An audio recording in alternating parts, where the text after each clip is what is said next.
घटे। राधे राधे। महाराज जी, मुझे नकारात्मकता, क्रोध, चिंता जैसे विचारों से निपटना है, इसके लिए मुझे क्या करना पड़ेगा? हमारे पास एक औषधि है, नाम जप। अगर डिप्रेशन से ना हटा दे तो हमें बता देना। अगर बड़े से बड़े प्रतिकूल परिस्थितियों में आप मुस्कुरा के ना निकल जाओ तो बता देना। अभी पीछे बैच में यही बच्चा एक बैठा था, इन्हीं की अवस्था का होगा। इतनी सुंदर स्थिति, केवल उसने अपनी स्थिति बताई, बच्चों सामने बैठा था तो देख भी रहे थे। केवल नाम जप, अच्छे आचरण, पवित्र व्यवहार, नई अवस्था है, बहुत अच्छा संभला हुआ बच्चा है।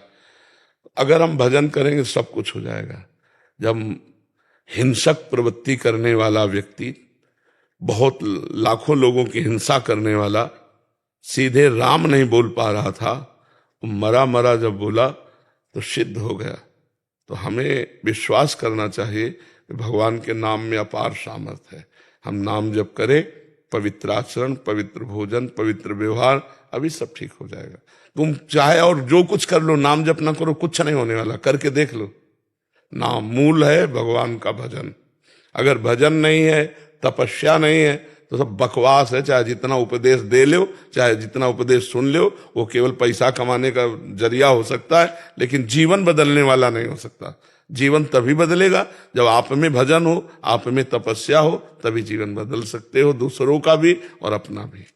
तो नाम जप करो, खान पान सही रखो, कोई नशा ना करो, और ये जो आजकल चला है गर्लफ्रेंड बॉयफ्रेंड, ये गंदी बातें मत करो, सब ठीक हो जाएगा जी। अंशु शर्मा जी, जम्मू कश्मीर से। श्री वंश। राधे राधे महाराज जी, आपके चरणों में कोटि कोटि प्रणाम। गुरुदेव, ये तो हमने देखा है कि योग मार्ग से प्रेम मार्ग की और कई संत जन आए। क्या ऐसा संभव है कि कोई प्रेम मार्ग से योग मार्ग की ओर आकर्षित हो? कभी नहीं, कभी नहीं। सांख्य योग, अष्टांग योग, कर्म योग, भक्ति योग, इन सब का फल है प्रेम। कबीरदास जी कहते हैं, पोथी पढ़ पढ़ जग मुआ, पंडित भया न कोय, ढाई आखर प्रेम के पढ़े सुपंडित। प्रेम, प्रेम के बाद मक्खी तब तक उड़ती है जब तक आग में नहीं, आग में बैठ गई तो भस्म हो जाती है, उड़ने की ताकत नहीं है। तो ये प्रेमाग्नि है, प्रेमाग्नि के आगे आज तक एक भी नहीं कि प्रेम का पथिक कहीं और गया। सब जगह से समुद्र में सब नदियां समा जाती, लेकिन समुद्र कहीं नहीं जाता। ऐसे प्रेम समुद्र है, और सब नदियां साधन है। सब साधन कर या फल सुंदर, प्रभु पद पंकज प्रेम निरंतर। प्रेम, प्रेम पूर्ण है, प्रेम पूर्णता है। प्रक्षण वर्धमानम सूक्ष्मतरम अनुभव स्वरूपम कामना रहितम गुण रहितम। प्रेम महान वस्तु है, उसके बाद फिर और कुछ नहीं। उद्धव जैसे ज्ञानी भी जब वृंदावन में आए, गोपियों की चरण रज के प्रताप से जब प्रेम को जाना, तो यहाँ की गुलमलता औषधि बनना चाहते हैं। भगवान शिव से बड़ा कोई योगी है क्या? वो भी यहाँ गोपीश्वर बनकर रास में पधारे। प्रेम के आगे कुछ नहीं।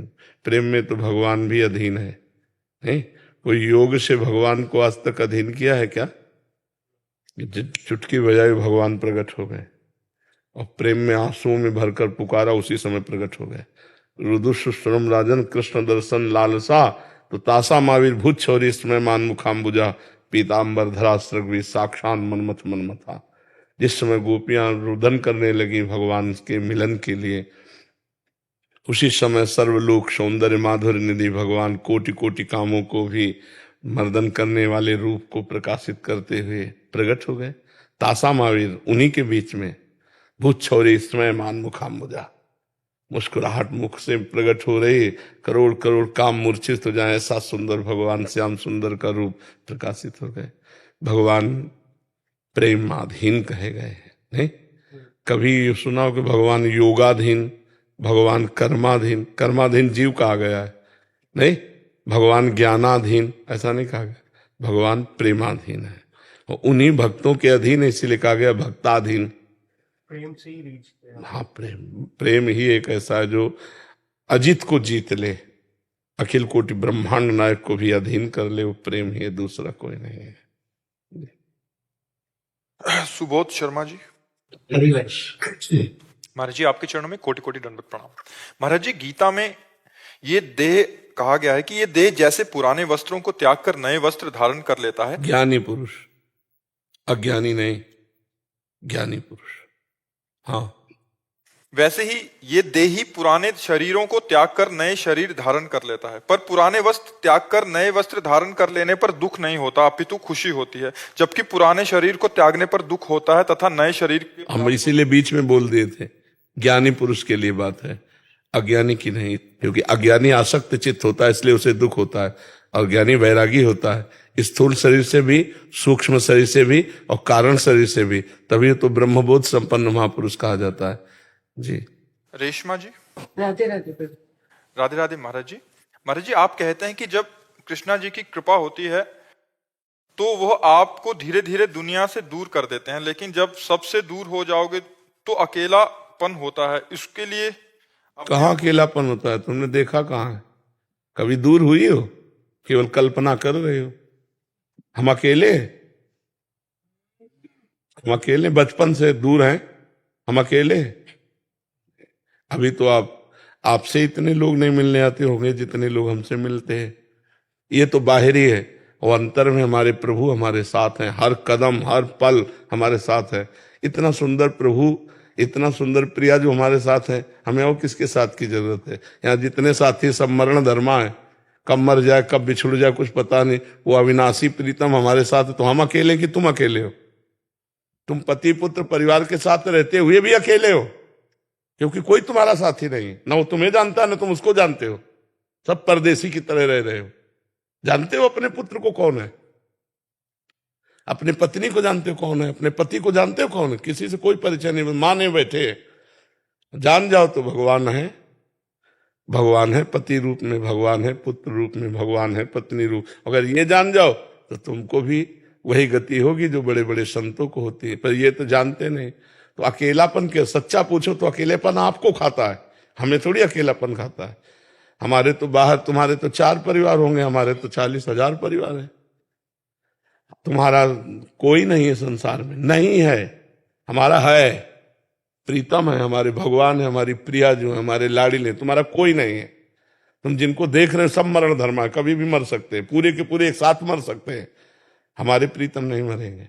ये शरीर छूटेगा तब प्रीतम मिलेंगे, ऐसी बात नहीं। शरीर रहते ही प्रीतम का सानिध्य अनुभव होता है। पर भजन करो, भजन जीवन में नहीं होगा तो यही लगेगा। जितने संत महात्मा है वास्तविक जो भगवान के मार्ग में है, उनको अकेलापन खाता है क्या? वो अकेले की तरफ भागते हैं, दूर हमसे मिलो मत। क्यों? तुम मिलोगे तो उससे मिलने में बाधा पड़ जाएगी। मुझे अकेला रहने दो, जिससे मैं अपने प्यारे की याद में खो जाऊं और प्यारा ही आके मेरे से मिले। अभी अकेलेपन का मतलब नहीं समझा है, असंगता। अभी भजन नहीं तो कैसे जानोगे आध्यात्मिक आनंद को, भगवद आनंद को कैसे जानोगी? तुम संसार से तुलना करोगी तो आध्यात्मिक आनंद और विषय आनंद बहुत अंतर है। एक अंधकार है और एक दिव्य प्रकाश है। तो अंधकार से सोचोगी तो फिर, अब जैसे बचपन से हम घर से निकले थे, किसी का प्यार नहीं मिला, क्योंकि 13 वर्ष की अवस्था में घर से निकले, तो हम क्या प्यार के भूखे हैं? इतना प्रभु ने प्यार दिया है कि निहाल कर दिया है। कदम कदम पर उनका प्यार, कदम कदम पर उनका दुलार। और वही प्रभु इतने रूपों में अब भी प्यार कर रहे हैं। घंटों से खड़े केवल इस बात के लिए कि यहां से निकल जाएंगे तो हम देख लेंगे बाबा जी है, बाबा जी को क्या देखना है, पर ये प्यार, भगवान प्यार। तो ये हमें लगता है कि आपका अभी अज्ञान ही ऐसा अनुभव करा रहा है कि अगर हम सब कुछ छोड़ देंगे तो हम अकेले हो जाएंगे, अकेलापन लगेगा। महाराज जी इसमें जैसे भागवत जी में आपने बोला था कि उसका मैं सब कुछ हरण कर लेता हूँ, इसका वास्तविक रहस्य क्या है महाराज जी? राग हरण कर लेते हैं भगवान, उसकी आसक्ति अहंकार राग हरण कर लेते हैं। जैसे अम्बरीश जी चक्रवर्ती सम्राट महाभागवत है, पूरा ऐश्वर्य वैभव भगवान ने अपहरण कर लिया क्या? नहीं, लेकिन उसका उनको अभिमान नहीं है चक्रवर्ती सम्राट पद का, उस संपत्ति का उनको गर्व नहीं है, उस वैभव का उनको गर्व नहीं है। और जिनके गर्व है, भगवान देख रहे हैं कि अब ऑपरेशन करना पड़ेगा तो संपत्ति भी हटा देते हैं, गर्व भी हटा देते हैं। और जिनको देखा कि ये मरीज काम लायक है, गर्व हटा देने से काम चल जाएगा तो संपत्ति नहीं हटाते हैं। और जब देखा कि मरीज ज्यादा बढ़ चुका है, अब इसका मर्ज दूर करने के लिए, तो फिर भगवान उसका वैभव भी अंतर ध्यान कर देते हैं और उसका पारा जो अहंकार का था वो डाउन, जब डाउन हुआ तो भगवान की पुकारा, भगवान की शरण में हुआ, वही मंगल शुरू हो गया उसका। बाहरी व्यक्ति पारिवारिक जनों का कोई मतलब इस वो नहीं, अंदर का ही सारा सिस्टम। अंदर का राग, बाहर से आप एकांत बैठे हो सबका राग भरा हुआ तो कोई आप महात्मा थोड़ी हो। घर में बैठे हो किसी का राग नहीं तो आप महात्मा हो।